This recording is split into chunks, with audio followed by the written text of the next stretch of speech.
জন্ম থেকেই দুই হাত নেই জসিম মাতুব্বরের, তবুও হাল ছাড়েননি তিনি।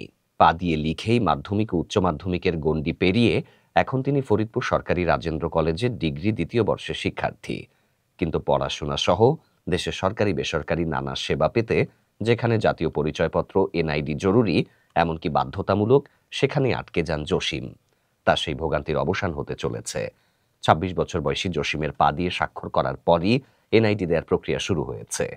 ফরিদপুরের নগরকান্দা উপজেলার কদমতলী গ্রামের হানিফ মাতুব্বর ও তসিরন বেগমের ছেলে জসিম। উপজেলা নির্বাহী কর্মকর্তা দবির উদ্দিনের উদ্যোগে বুধবার তাকে নিয়ে আসা হয় উপজেলা নির্বাচন কর্মকর্তার কার্যালয়ে। সেখানে তিনি পা দিয়ে নথিতে স্বাক্ষর করেন এবং চোখের আইরিশ নেওয়া হয়। ইউএনও দবির উদ্দিন বলেন, জসিমের চোখের আইরিশ ও স্বাক্ষর নিয়ে এর সাথে প্রত্যয়নপত্র সংযুক্ত করে তাৎক্ষণিকভাবে নির্বাচন কমিশনকে কাগজপত্র পাঠানো হয়।